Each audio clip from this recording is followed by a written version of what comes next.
4 മക്കളിപ്പോ മറ്റ് 3 പെൺമക്കളേ ഉള്ളൂ. ഇപ്പൊ 4 മക്കളായി, ഒരു മോനും. അവരെ ഒരേ തുല്യമായിട്ട് ഇങ്ങനെ അങ്ങ് പോണേന്ന് ഞാൻ വിചാരിക്കുന്നു. അത്രയേ ഉള്ളു. ഈ നിങ്ങൾ തന്നെ 3 പേരും കൂടെയാണ് എല്ലാ കാര്യങ്ങളും ഒക്കെ ആലോചിച്ചും ഒക്കെ പറയുന്നത്. അഭിപ്രായ വ്യത്യാസങ്ങൾ ഉണ്ടാവുമ്പോ എങ്ങനെയാ പരിഹരിക്കുക?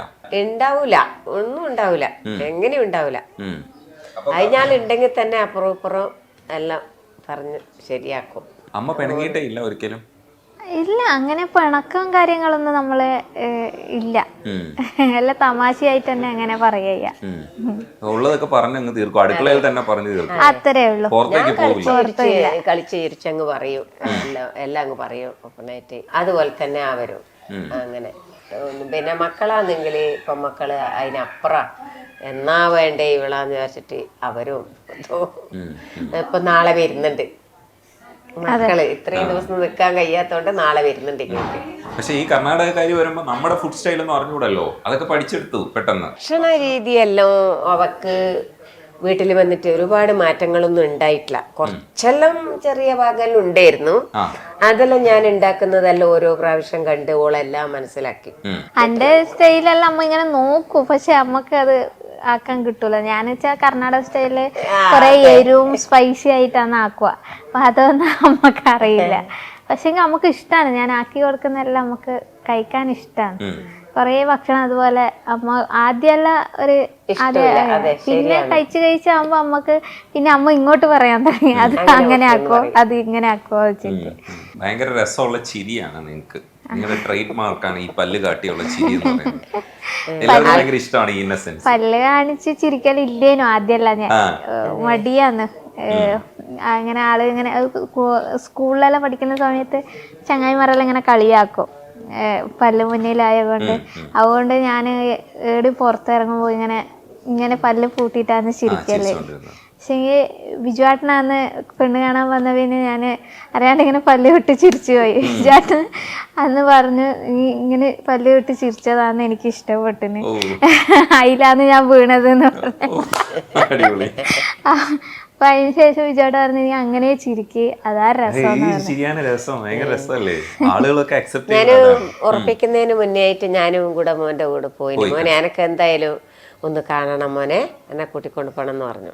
അത് ഞാനും മോനും വീട്ടിൽ നിന്ന് എൻ്റെ ആങ്ങളെ എൻ്റെ ഒരു ഭാര്യനെയും കൂട്ടി ഞാൻ മോളെ കാണാൻ പോയി. മോളെ കാണാൻ പോയി നോക്കുമ്പോൾ മോളങ്ങന്ന് ഈ പറഞ്ഞ പോലെ ചിരിയാ ഇഷ്ടപ്പെട്ടെന്ന് പറഞ്ഞ പോലെ ഇവളങ്ങന്ന് പിന്നെ വരുന്ന ഒരു വിഷമത്തിൽ ഇങ്ങനെ ആ ഒരു നിർത്താൻ്റെ മുമ്പിൽ. അപ്പാടെ ഞാൻ കൈ അങ്ങ് പിടിച്ച് അവിടെ ചോദിച്ചു, മോളെ ബിജുവിന് നിന്നെ ഇഷ്ടപ്പെട്ടിന്, നിനക്ക് അവനെ ഇഷ്ടപ്പെട്ടിനാന്ന് ചോദിച്ചു. നല്ല നമുക്ക് എന്തെങ്കിലും ചെയ്യാൻ കഴിയും ആന്ന് പറഞ്ഞു. അങ്ങനെ നമ്മളങ്ങ് ഉറപ്പിച്ചു. ഉറപ്പിക്കലെന്നെ ഇവലെ ഏട്ടന്മാരാണ് എല്ലാ തീരുമാനങ്ങളും. അച്ഛനുണ്ട്, അച്ഛന് കുഴപ്പമൊന്നുമില്ല. ഇന്നേരം അച്ഛനുണ്ടായിരുന്നു. അച്ഛനിപ്പം പോയിട്ട് 2 കൊല്ലം അങ്ങറ്റേ 3 കൊല്ലം അങ്ങറ്റേ ആയല്ലോ. കല്യാണം കഴിച്ച് അയപ്പിച്ച് എല്ലാം വീട്ടിൽ വന്ന് നിൽക്കുവെല്ലാം ചെയ്തിന് അച്ഛൻ. ഇപ്പം അത് പോയത്. ആ ചേർത്ത് പിടിച്ച പിടി സ്നേഹത്തിന്റെ എനിക്ക് എന്തോ ഒരു വിഷമങ്ങള് എൻ്റെ അവളെ മുഖത്ത് നോക്കിയപ്പാടെ ഞാൻ വീട്ടിൽ വന്നിട്ട് പറഞ്ഞു, പാവം കുട്ടി, അനക്ക് അതന്നെ അത് മതി മോനെ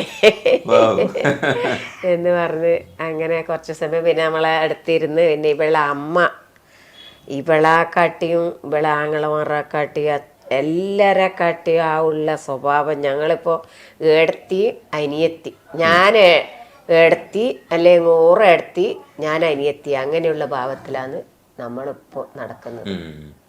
അത്രക്ക് നല്ലൊരു സ്നേഹമാണ് അവരെ കുടുംബക്കാർക്ക് എല്ലാവരോടും, ആണ് പെണ്ണ് എല്ലാവരും. നല്ലൊരു ആ വർത്താനം പറയാനും നമ്മളോടുള്ളൊരിഷ്ടവും. അങ്ങനെ തന്നെ ഞാൻ എൻ്റെ മക്കളെ കല്യാണം കഴിച്ചു കൊണ്ട് പോയിട്ട് ഞാൻ മക്കളെ ഭർത്താക്കന്മാരുടെ വീട്ടിൽ ഇത്രയധികം ഒന്നും ഞാൻ പോയിട്ടില്ല മോനെ. അത്രക്കധികം ഞാൻ 10-11 പ്രാവശ്യം ഞാൻ ഈ പേട്ട മടിക്കേരിയൊക്കെ ഇവിടെ കൂടെ ഞാൻ പോയിട്ടുണ്ട്. മോനോട് ഞാൻ പറയും, പോകുമ്പോൾ എനക്കും കൂടെ വരണം, എനിക്ക് നല്ല ഇഷ്ടമുണ്ട്, ആ നാട് എന്തെങ്കിലും കാണാനുണ്ട്, എനിക്ക് വരണം എന്ന് പറഞ്ഞിട്ട് ഞാൻ പോവും. ഇത് എന്ത് കൊടുത്തിട്ടാ ഇങ്ങനെയൊക്കെ പറയിപ്പിക്കും? പിന്നെ അത് ആൾക്കാര് ആരോ പറഞ്ഞതിന് പോലും ഇത് ഇങ്ങനെ ഉള്ളത് തന്നെയാണോ ആ അല്ലെങ്കിൽ ഇങ്ങനെ അഭിനയിക്കുന്നതാ വീഡിയോയിൽ തന്നെ അതെ അതെ ആൾക്കാർ പക്ഷെ അഭിനയിച്ച് ഇത്രയും വീഡിയോ ചെയ്യാൻ പറ്റില്ല. പറഞ്ഞിട്ടുണ്ടോന്ന് പറയുന്നുണ്ട്. അതെ. നമുക്ക് അങ്ങനെ അറിയില്ല. ഉം. ഒരഭിനയം വേറെ പിന്നെ ഒരു അഭിനയം വേറെയൊന്നും നമുക്കറിയില്ല. എൻ്റെ മക്കളെ പോയിട്ട് വളർത്തിയ പോലെ തന്നെ ഓളും എൻ്റെ മക്കൾ തന്നെ. ഉം. നമ്മളെ വീട്ടിൽ ഞാൻ എത്ര പ്രയാസപ്പെട്ടിട്ടാ ഒരു മോള് വരുന്നത്. അതെ. നമ്മളെ വീട്ടിൽ അങ്ങനെ ഒരു ഇത്രയും ദൂരെ നിന്ന് അവളെ അച്ഛനെയും അവളെ അമ്മേനെയും ആങ്ങളമാരെയും എല്ലാം വിട്ട് നമ്മളെ വീട്ടിൽ വന്നിട്ട് ഓക്ക് വീട്ടിൽ സഹിക്കാൻ പറ്റാതെ ഒരു വിഷമങ്ങൾ ഉണ്ടായാലും ഓൾ എങ്ങനെ സഹിക്കും? ഉം. നിങ്ങൾ ആലോചിക്കും. ഓക്ക് ഒറ്റക്കൊന്ന് നാട്ടിലേക്ക് പോകാൻ പോലും കഴിയില്ല.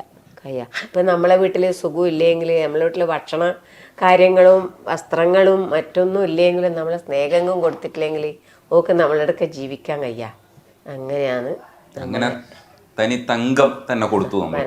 മനസ്സ്. ഉം. ഞാൻ പറഞ്ഞു ഇതുപോലെ തന്നെ ഇനി ഓള് അന്നെയും കാണുന്നു, ഞാൻ ഓളെയും കാണുന്നു, മോനും. അഥവാ മോനോട് ഞാൻ എന്തെങ്കിലും ദേഷ്യമൊന്നുമില്ല, നടാന്ന് എന്തെങ്കിലും ഒന്ന് പറഞ്ഞാൽ ഓനൊന്നുമില്ല. ഇത്രയും കാലം എന്തായാലും അഭിനയിക്കാൻ പറ്റൂലല്ലോ കവി. അയ്യോ, ഓരോ ദിവസവും നമ്മൾ വീഡിയോ അപ്ലോഡ് ചെയ്യുന്നുണ്ട്. എല്ലാ ദിവസവും ഒന്നും അഭിനയിച്ച് ജീവിക്കാനൊന്നും പറ്റില്ല. പറ്റൂല. അല്ല അത്ര പോലും ജനങ്ങളെ ഒരു അഭിപ്രായങ്ങളാ ഇത് ഇങ്ങനെ അത് ചിലർക്ക് അങ്ങനെ പറയും. ആ അപ്പൊ അത് കാരണം അവർക്ക് വിശ്വസിക്കാൻ പറ്റുന്നില്ല. ഇത്രയൊക്കെ സ്നേഹിക്കുന്ന അമ്മായി അങ്ങനെ ആയിക്കൂടെ. സീരിയലിലൊക്കെ നമ്മൾ മൊത്തം അടി കൂടുന്ന അമ്മായി അമ്മയും മരുമോളെയും കാണുമ്പോഴാണ് ഇവിടെ വളരെ സ്നേഹത്തിൽ മാത്രം സംസാരിക്കുന്ന ഒരു അമ്മായി അമ്മയും മരുമോളും. പിന്നെ എൻ്റെ വീട്ടില് 2-3 മക്കളെ കൊണ്ടുപോയിട്ടുണ്ട്. അവരോട് ഞാൻ പറയുമ്പോ എന്തെങ്കിലും അവിടെ കുസൃതി ഉണ്ടെങ്കിൽ ഒന്നും നിങ്ങൾ കേൾക്കണ്ട. നിങ്ങൾക്കൊരു ഭർത്താവുണ്ട്, നിങ്ങളെ കല്യാണം കഴിച്ചുകൊണ്ടിപ്പോ അവൻ എന്തെങ്കിലും പറയുന്നുണ്ടോ, എന്തെങ്കിലും സുഖക്കുറവുണ്ടോ, അത് മാത്രമേ നിങ്ങൾ നോക്കട്ടു. വേറെ വീട്ടുകാരുടെ കാര്യങ്ങളൊന്നും നിങ്ങൾ എടുക്കണ്ട എന്നാ പറയല്. എന്തെങ്കിലും ഒരു സമയം അമ്മയെ അങ്ങനെയുണ്ട് ഇങ്ങനെയുണ്ടെന്ന് പറഞ്ഞാലേ ഞാൻ അതൊന്നും കേൾക്കാൻ നിൽക്കൂല. അവരതൊന്നും അതിനോട് അവർ മറുപടി പറഞ്ഞു കൊടുക്കും. നിങ്ങൾ അതൊന്നും കേൾക്കല്ലേ, അത് കേൾക്കേണ്ട ആവശ്യമില്ല. നമ്മളെ വീട്ടിൽ എങ്ങനെയാ കഴിയുന്നത് അതുപോലെ നിങ്ങൾ മനസ്സ് വെച്ചാൽ അവർക്കൊന്നും അത്ര ഇതില്ല. അങ്ങനെ എൻ്റെ ആങ്ങളേരോളെ കൊണ്ട് കിടക്കുന്നത് ഇതെല്ലാം ഉണ്ട്. പക്ഷെ അതൊന്നും ആരും കണക്കിലെടുക്കില്ല. ഇതിങ്ങനെ തന്നെ പോണം, ഇങ്ങനെ അങ്ങ് പോകാം. ഇതിപ്പം പറഞ്ഞാൽ ഞാൻ ഈ കാരണത്തില് മോനെ എനിക്ക് ഇങ്ങനെ വന്ന് നിൽക്കാനൊന്നും അത്ര ഇതില്ല. നാട് കടന്ന് വീട് കടന്ന് വെള്ളം മാറി കുളിക്കുമല്ലോ എന്തെല്ലോ പ്രശ്നങ്ങളെല്ലാം ഉണ്ടാവും. ഞാൻ വിചാരിച്ചു എൻ്റെ മോളെ ഈ കൊച്ചിനെയും കൊണ്ട് എൻ്റെ മോനെയും തനിച്ചയക്കാൻ കഴിയാം ഇങ്ങോട്ടേക്ക്. പിന്നെ മക്കള് ഭർത്താക്കന്മാരും കുട്ടികളും വീടുമായിട്ട് നിൽക്കുന്നു, അവരെ ഇങ്ങോട്ടേക്ക് വിടാൻ കഴിയില്ല ഇത്രയും ദിവസം വീടും വിട്ടിട്ട്. അപ്പൊ പിന്നെ എൻ്റെ വീട്ടിൽ ഞാനല്ലേ ഉള്ളൂ, ഇവരിങ്ങ് വന്നാലേ. അപ്പൊ അവരാലൊപ്പരം അങ്ങ് കയ്യാ എങ്ങനെയും ആയിട്ട് കടിച്ചു പിടിച്ചിട്ട് കുട്ടീനെ നോക്കിയിട്ട് വിചാരിച്ചിട്ടാണ് ഇവളെയും കൊണ്ട് നമ്മളെ ഇങ്ങോട്ട് വന്നത്. പിന്നെ വീട്ടിൽ പോയിട്ട് ഇനി ആദ്യം ഒരു ഇതാക്കാനൊന്നും കയ്യില, കുറച്ച് ദിവസം നിന്നിട്ട് പോകാന്ന് വിചാരിക്കുന്നു. അതങ്ങനെ തുടരട്ടെ. ഹോസ്പിറ്റലിൽ കണ്ടിന്യൂസ് ആയിട്ട് ആള് നമ്മൾ അന്ന് തന്നെ വീഡിയോ ഇട്ടു. പിറ്റേന്ന് ഹോസ്പിറ്റലിൽ ഒരുപാട് ആൾ വന്നപ്പോൾ അവര് സത്യം പറഞ്ഞാൽ അവർ അന്ന് തന്നെ ഡിസ്ചാർജ് പെട്ടെന്ന് പൊക്കോളാൻ പറഞ്ഞു. ഇവന് ഒരു ദിവസം പോവും, 250 റുപ്യ ഒരു ദിവസം കിട്ടുക. കൊറോണേന്റെ സമയത്ത് ആളുണ്ടാവില്ല. എന്തിനാ മോനെ ഈ പൈസക്ക് മോൻ പോയിട്ട് പണിയെടുക്കണ്ട മോനെ, അമ്മ ഇന്ന് പോയാൽ ഇത്ര പൈസ കിട്ടും, അതിനെക്കൊണ്ട് നമുക്ക് റേഷൻ ഉണ്ട് ദാരിദ്ര്യക്ക് തായല്, ആ അരി കൊണ്ടുവന്നിട്ട് നമുക്ക് ഇതിനെ കറി വെക്കാനും മേടിച്ചിട്ട് നമുക്ക് ജീവിക്കാം.